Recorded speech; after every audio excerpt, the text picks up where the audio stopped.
What if I told you that God never actually spoke to Adam, and the voice in Eden belonged to someone else entirely? The moment Adam heard that first command in Genesis, "Don't eat from this tree," wasn't divine revelation. It was operational protocol delivered through an intermediary. And recognizing this changes everything we think we know about humanity's first contact with our creators. Let's start with what the Hebrew actually says. Genesis 2:16 reads, YHWH Elohim al-ha'adam lemor. Literally, and YHWH Elohim commanded concerning the man, saying. But here's the problem. The preposition al doesn't mean to. It means concerning or about. The command wasn't given to Adam. It was given about Adam, to someone else. Who received that command? The text immediately shifts to passive construction. Lo tochol mimenu. It shall not be eaten from it. Not you shall not eat, thou shalt not eat. The prohibition is stated as operational protocol, not direct address, like briefing instructions given to personnel responsible for subject management. But it gets more revealing. When the serpent approaches Eve in Genesis 3:1, it asks, Afki amar Elohim lo tochelu mikol etz hagan. Indeed, has Elohim said you shall not eat from every tree of the garden? The serpent knows about the prohibition. It's discussing management protocols with the subject. Like a field operative questioning established procedures with someone under containment. Eve's response is crucial. She says in verse 3:3, Me'etz asher betoch hagan amar Elohim lo tochelu mimenu v'lo tig'u bopen temutun. From the tree that is in the middle of the garden, Elohim has said, You shall not eat from it and you shall not touch it, lest you die. But here's what's been hidden in translation. The verb amar has said is in reported speech form. Eve isn't recounting direct conversation. She's repeating instructions she received second-hand, through an intermediary. Now examine the serpent's counter-argument in verse 4, Lo mot temutun, dying you shall not die. The serpent isn't contradicting divine truth, it's correcting operational misinformation. It knows the actual parameters of the tree's function. It understands what the management protocols are really designed to prevent. Because the serpent wasn't a rebel against God. It was a competing management system with different operational priorities. The Hebrew word for serpent is nachash. But nachash doesn't primarily mean snake. It comes from the root nun chet shin, meaning to practice divination or to observe carefully. A nachash is one who watches, analyzes, and provides information. An intelligence operative. A monitoring system with analytical capabilities. The Akkadian cognate nahashu means to investigate or to examine carefully. The serpent wasn't a tempter. It was conducting reconnaissance, gathering data on human response to operational protocols, testing the effectiveness of containment procedures, and it was more informed than the management system Adam and Eve had been interfacing with. When Eve describes the prohibition, she adds details not present in the original protocol. You shall not touch it. The Hebrew tigu means physical contact of any kind. But this restriction wasn't part of the initial briefing in Genesis 2:17.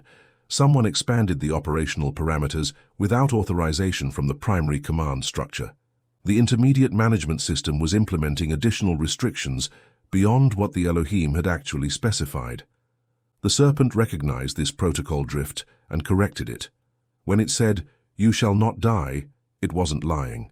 It was providing accurate information about the tree's actual function parameters. Because the tree of the knowledge of good and evil, Etz Hada'at Tov V'Ra, wasn't about moral awareness. Tov V'Ra means beneficial and harmful, functional and dysfunctional, operational and non-operational. The tree provided systems analysis capability, the ability to distinguish between beneficial and harmful operational states. What the management protocols were really preventing wasn't moral corruption. They were preventing humans from developing diagnostic capability that would allow them to analyze their own operational environment, to recognize containment procedures for what they were, to understand the difference between beneficial and harmful management systems. The serpent gave Eve analytical capability, and the first thing she analyzed was her own containment situation. Genesis 3:6 describes her response. Vatere haisha ki tov haetz lemachal vachita avahula einayim, v'nechmad haetz lahaskil. And the woman saw that the tree was good for eating, and that it was desirable to the eyes, and the tree was desirable for providing insight. 3 separate analytical assessments: nutritional value, good for eating; aesthetic evaluation, desirable to the eyes; functional analysis, valuable for insight. Eve wasn't succumbing to temptation. She was conducting systematic evaluation using newly acquired diagnostic capability, and her analysis was correct. The Hebrew laskil doesn't mean to make wise. It means to cause success, to provide operational advantage.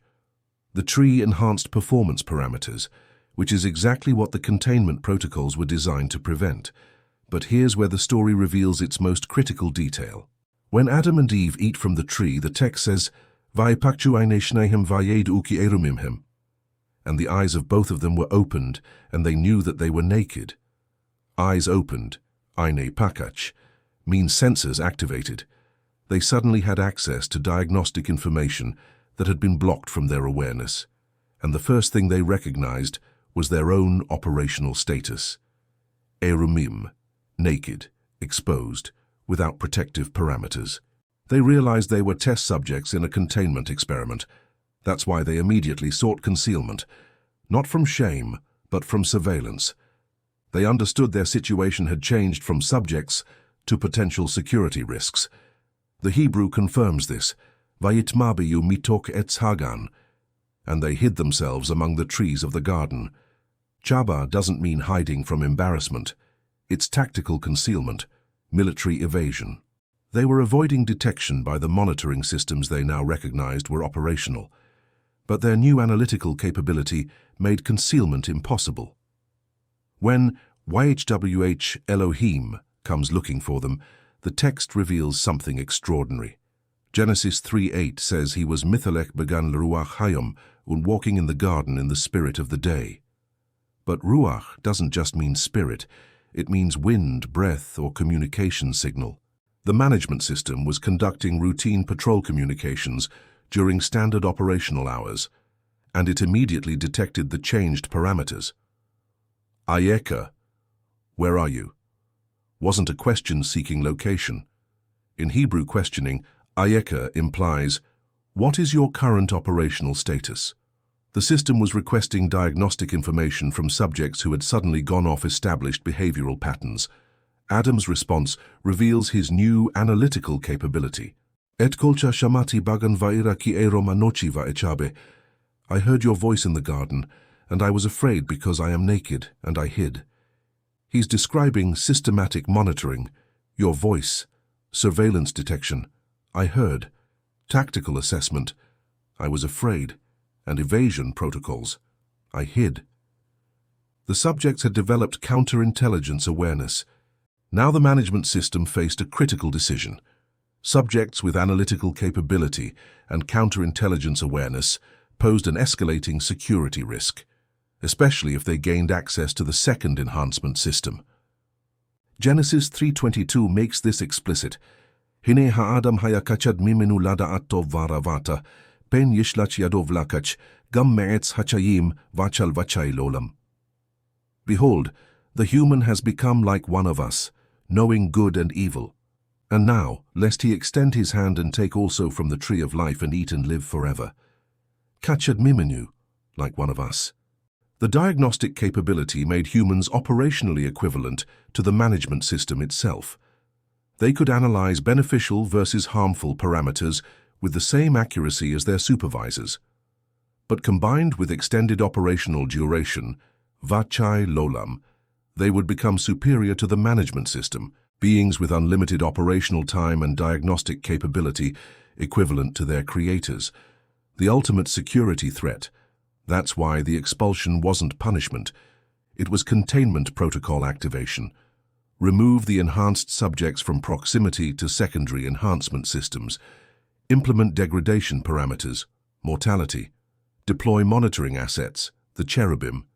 Maintain surveillance of subject development. But the voice that delivered the expulsion protocols reveals the true nature of biblical communication systems. Throughout the Eden account, the management entity is called YHWH Elohim, never just Elohim, and never just YHWH. It's a compound designation, a hybrid management identifier. YHWH represents Operational Interface Protocols, the communication system that delivers commands, requests status updates, and implements disciplinary measures. Elohim represents the primary command authority, the actual decision-making entities who determine policy but don't directly interface with subjects. YHWH wasn't God speaking to humans. YHWH was the communication system through which the Elohim managed human subjects without direct contact. And this pattern continues throughout biblical history. When Moses encounters the burning bush, when prophets receive visions, when the voice of God addresses biblical figures, they're not experiencing direct contact with the creators. They're interfacing with YHWH protocols, communication systems designed to deliver commands and collect data while maintaining separation between the Elohim and their experimental subjects. The Mesopotamian parallels confirm this interpretation. Sumerian texts describe the Anunnaki using intermediary gods to communicate with humans. The Akkadian Enuma Elish describes lesser deities serving as message-bearers between the great gods and earthly affairs. The Ugaritic texts detail messenger gods, Malachim, who deliver divine commands without the primary gods making direct appearance. These aren't mythological messenger services. They're describing communication infrastructure, systematic interfaces between command authorities and managed populations. The Hebrew confirms this technological interpretation. The word malach, messenger or angel, comes from the root meaning to dispatch or to send on a mission, but it's the same root used for mechanical devices sent to accomplish specific functions. A malach isn't a spiritual being. It's a deployed asset with programmed operational parameters. When the malach appears to Hagar in Genesis 16, to Abraham in Genesis 22, to Moses in Exodus 3, these aren't divine visitations. They're interface activations, communication protocols coming online to deliver specific information or commands to human subjects who have reached operational thresholds requiring management intervention. But the malach entities reveal something crucial about the nature of biblical communication. They don't make independent decisions. They don't engage in dialogue. They deliver programmed messages and collect specified data. When biblical figures question them or request clarification, the responses follow predictable patterns that suggest automated rather than conscious communication. Like artificial intelligence designed to manage human populations through standardized interaction protocols. The implications are staggering. Every divine command in biblical history, from the prohibition in Eden to the laws given to Moses, came through intermediary systems. Communication interfaces designed to maintain separation between the actual Elohim and their human subjects while ensuring operational control. We've never actually heard from our creators.